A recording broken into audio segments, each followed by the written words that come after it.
안녕하세요. 신쌤입니다. 제가 이번 주에는 2개의 영상을 업로드하게 되었는데요. 방학을 맞아서 청소년들이 급하게 읽을 책을 좀 찾는 분들이 계실 것 같아서 이번 영상을 찍고 있습니다. 먼저 그동안 제가 방학 때 읽으면 좋을 만한 책들 리스트를 여러 번 소개했었거든요. 그 링크를 커뮤니티에도 올려놓고 또 여기에도 남겨두도록 하겠습니다. 관심 있는 부분들을 좀 들어가서 보시면 도움이 되지 않을까 싶어요. 그리고 오늘은 좀 간단하게 다시 한번 정리를 하고요. 그 외에 좀 새로 읽은 다른 책들도 좀 추천해 보도록 하겠습니다. 먼저 방학은 청소년들이 독서를 할 수 있는 정말 최적의 시기입니다. 특히 겨울방학은 여름방학보다 길잖아요. 그래서 뭐든지 실력이 일취월장할 수 있는 최고의 기회가 됩니다. 이 시기를 잘 보내면 문해력이 정말 괄목상대할 만큼 크게 성장할 수 있고요. 자신감도 크게 늘 수 있습니다. 제가 전에도 말씀을 드린 적이 있는데 이 방학 관련해서 독서를 할 때 목표를 둘 중에 하나로 잡으면 좋습니다. 하나는 양으로 승부할 것인가, 또 하나는 질로 승부할 것인가. 둘 중에 하나만 해도 엄청난 성과라고 생각을 합니다. 일단 좀 저학년인 경우에 중학교 1, 2학년까지는 양으로 승부할수록 좋습니다. 많이 읽을수록 좋다 이렇게 생각하시면 될 것 같고요. 내가 재밌다고 생각하는 책들 술술 잘 읽히는 책 위주로 많이 읽으면 좋습니다. 그래서 목표를 딱 잡아서요. 10권을 읽겠어 이렇게 목표를 잡아서 내가 어떤 책들을 몇 권을 어떻게 읽었는지를 좀 잘 쌓아보시면 좋겠습니다. 기록도요. 독후감 이런 거 쓸 필요 없이 어떤 책을 얼만큼 읽었는지를 좀 기록을 해두시고 그러면서 와 내가 방학 때 이렇게 많이 읽었어 이런 뿌듯함을 좀 가져보시면 좋겠습니다.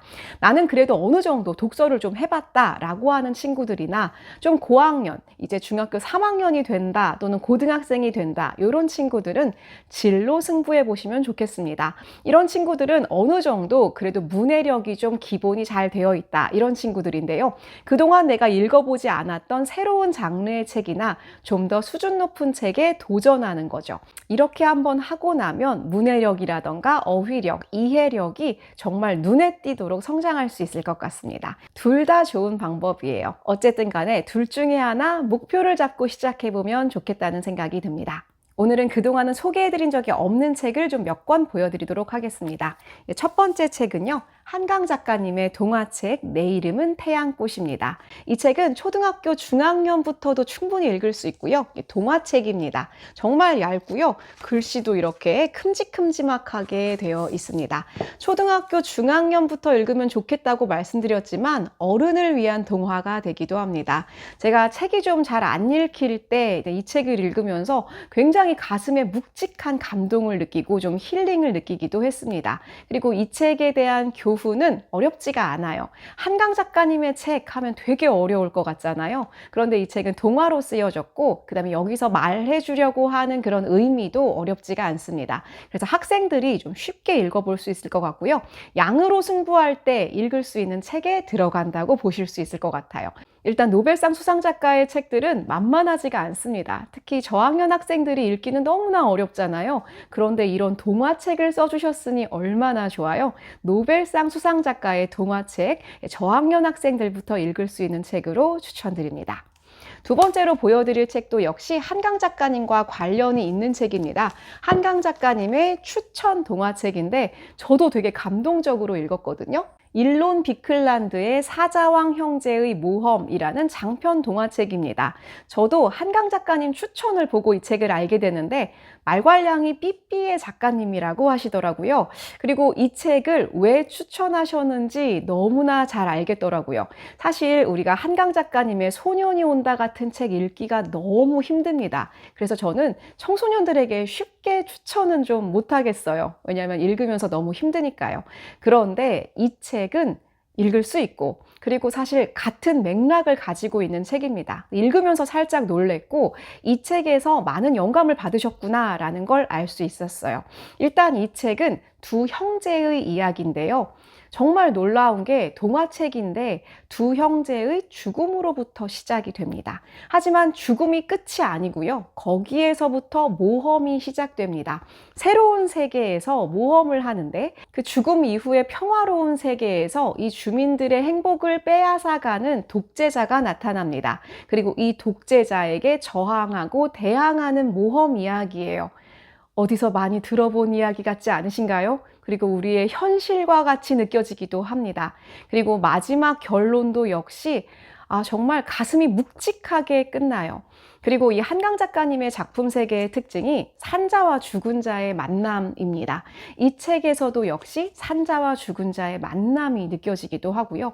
그리고 우리가 인간으로서의 존엄을 지키기 위해서 어떤 선택을 해야 하는가가 아주 묵직하게 다가옵니다. 그래서 나는 그런 책, 소년이 온다 같은 책 아직 읽기 너무 힘들다. 그런데 재미있게 그냥 읽을 수 있는 책을 찾고 있다. 라는 분 계시면 이 책 추천드립니다. 이 책은 초등학교 한 고학년이면 충분히 읽을 수 있는 동화책인데요. 그렇다고 뭐 아주 만만한 것 같진 않아요. 책은 꽤 두께감이 있고요. 판타지입니다. 판타지인데 우리가 읽으면서 아주 깊게 생각을 할 수 있는 그런 책이라서요. 중학생, 고등학생, 성인들도 읽을 수 있는 책이고 또 읽으면서 여러 가지 생각을 해낼 수 있는 그런 책이기 때문에 이 책도 추천드립니다. 저 그리고 겨울에 읽기 참 좋은 책 같다라는 생각이 왠지 들었어요. 그래서 방학 때 특히 초등학교 고학년에서부터 중학생이라면 재미있게 읽을 수 있는 그런 책이라는 생각이 들어서 저도 이 책을 추천을 드립니다. 다음은 청소년 문학 중에서 제가 한 번도 말씀드린 적이 없는 제가 이번에 읽은 책인데요. 제목이 되게 재밌어요. 15의 곰이라니, 추정경 작가님의 책입니다. 제가 이 책을 앞부분을 딱 읽고 뭐가 떠올랐냐면 카프카의 변신이 떠올랐어요. 어떤 소년이 자고 났는데 곰이 된 겁니다. 이것도 판타지에 가까운 책인데 정말 많은 생각을 할 수 있게 하는 책이고 사실 카프카의 변신 같은 책은 읽기 진짜 힘들거든요. 물론 뭐 같은 내용이다라는 내용은 아니지만 좀 그런 생각을 해볼 수 있는 시작이어서 약간 놀라면서 읽었습니다. 그리고 학생들이 굉장히 좋아하는 재밌게 읽는 책이라는 생각이 들어가지고 그리고 청소년들의 마음 그리고 현실 이런 부분을 다 담고 있는 책이라서 한번 읽어보면 좋을 것 같아서 추천을 드립니다. 다음 책은 비문학인데요. 제가 정말 좋아하는 김나영 선생님께서 새로 쓰신 책입니다. 법 좀 아는 10대입니다. 좀 아는 10대 시리즈, 이거 꽤 괜찮거든요. 이 책은 법에 대한 책입니다. 정말 지금 꼭 읽어야 되는 책이 아닐까라는 생각이 듭니다. 저는 요새 법과 인권, 특히 헌법과 법치주의에 대한 생각을 정말 많이 하게 되는데요. 요즘 시기에 청소년들이 꼭 한번 읽어봤으면 좋겠다라는 생각이 듭니다. 특히 이 책은 현직 사회교사이신 김나영 선생님께서 전직 판사이셨던 아버님과 함께 쓰신 책입니다. 이 아버님 경력이 후덜덜 하시더라고요. 물론 사회 선생님께서만 쓰셨어도 참 좋은 책이었겠지만 이게 법 쪽의 전문가이신 분께서 함께 쓰셔서 그런지 훨씬 내용이 쉬우면서도 아주 깊이 있더라고요. 그래서 그 부분이 정말 좋았고요.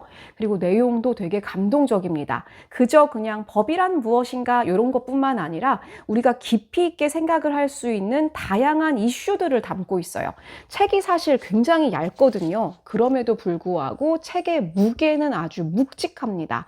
그리고 지금 이때 청소년들이 꼭 한번 읽어봤으면 좋겠다. 그리고 함께 헌법과 법치주의에 대해서 생각해봤으면 좋겠다라는 생각이 들어서 이번 겨울방학에 좀 읽어주십사라고 강력하게 추천드립니다. 다음은 문학책입니다. 제가 소개한 적이 있는 책입니다. 클레어 키건의 이처럼 사소한 것들입니다. 이 책은 청소년용으로 나온 책은 아니지만요. 그래도 책이 워낙에 얇고 또 꼼꼼하게 읽으면 문장이 너무나 좋고 생각할 수 있는 범위도 정말 커질 수 있는 그런 책이기 때문에 이번에 청소년들용으로 한번 좀 추천해 보려고 합니다. 워낙에 많은 분들이 추천하고 있는 책인데요. 일단 이 책은 문장 하나하나 버릴 것이 없는 한 문장 한 문장이 정말 정교하게 쓰인 책입니다. 요즘 청소년들은 사실 책을 좀 막 훌훌 읽는 책인데요. 좀 천천히 생각하면서 읽어보자 라는 의미로 좀 추천을 드립니다. 사실 중학교 1, 2학년이 읽기는 좀 어려울 수도 있어요. 그리고 정말 많은 생각을 하게 하는 우리 삶에 대해서, 우리 사회에 대해서 깊이 있게 생각을 하게 해주는 책이기 때문에 오히려 고학년 학생들이 좀 천천히 생각해 보면서 읽으면 어떨까? 특히 부모님과 함께 읽어보시면 어떨까? 라는 생각이 들어서 이번 방학 때 읽을 책으로 좀 추천해 보려고 합니다. 이제는 양보다 질을 추구하고 싶은 고학년 학생들, 예비 중3이라던가 예비 고등학생들을 위한 책을 좀 추천해 보려고 합니다. 이런 친구들은 책을 좀 읽어서 어느 정도 문해력이 좀 탄탄하다. 이런 경우에 차라리 양질의 책 한 권을 정해서 한 권을 읽는 것을 목표로 해보는 것도 좋을 것 같습니다. 이럴 때는 진짜 좋은 책 한 권 이렇게 목표로 삼아보면 좋을 텐데요. 제가 그런 친구들에게는 먼저 유발 하라리의 사피엔스를 추천하고 싶습니다. 이 책은 워낙에 유명한 책인데요. 좀 두께감이 있죠. 일단 역사책이라고 생각하면 좋을 것 같은데 굉장히 다양한 이야기를 함축하고 있고 워낙에 재미있게 잘 읽힙니다. 집중해서 뭔가를 이해하면서 읽는 경험을 해볼 수 있는 책이고요. 예비 중3, 예비 고등학생이라면 읽을 수 있을 거라고 생각합니다. 이 책은 한 달을 목표로 해서 하루에 한 챕터, 조금씩 이 책을 완독하는 거를 목표로 한번 해보시면 어떨까 싶어요. 책에 대한 설명은 더 이상 할 필요가 없을 것 같습니다. 나는 좀 뭔가 수준 높은 책으로 업그레이드를 하고 싶어. 좀 그동안 읽었던 책과 다른 책을 읽고 싶어. 이런 친구들이 한번 시도해 보시고요. 한두 챕터 읽어보고 안 되겠으면 다른 거 읽으면 됩니다. 한 번쯤 시도해 보시기를 첫 번째로 추천을 드립니다. 다음으로는요, 나는 과학에 관심이 있다. 이건 너무 많이 추천을 드렸지만 이 책 한 권을 겨울방학 내내 한번 완독해 보는 거를 목표로 해보시는 것도 추천드립니다. 코스모스예요. 더 말할 필요가 없겠죠? 내가 말을 너무 많이 해가지고. 그래서 나는 좀 과학책으로 해보고 싶다. 라면 코스모스 한 권, 그리고 나는 인문학 책을 읽어보고 싶다. 이러면 사피엔스 한 권, 이렇게 목표로 양보다 질을 추구하는 독서로 한번 해보시는 거 강력하게 추천드려요. 그리고 제가 지난 시간에 새해 읽으면 좋은 책으로 좀 추천드렸던 책 중에서 요 변신 이야기도 추천을 드립니다. 요거는 신화 이야기인데요. 그리스 로마 신화의 원전이라고 생각하면 됩니다. 나는 그리스 로마 신화에 대한 지식이 좀 있다. 이런 친구들이라면 이 오비디우스의 원전을 한번 읽어보시는 것, 이 문해력을 아주 고급으로 발달시키는데 도움이 될 거라고 생각하고요. 이거는 이야기 자체가 재미있으니까. 그리고 좀 있어 보이잖아요. 이 책도 한번 나는 좀 양보다 질이다. 이런 친구들에게 추천드립니다. 오늘은 청소년들이 방학 때 읽으면 좋을 만한 책 몇 권을 좀 봤는데요. 그 외에 다양한 리스트는 또 올려놓은 목록을 활용해 보시면 되겠습니다. 앞으로도 제가 또 괜찮은 책들 있으면 꾸준히 추천해 보도록 하겠습니다. 저는 그럼 다음에 다른 책으로 찾아오도록 하겠습니다. 감사합니다.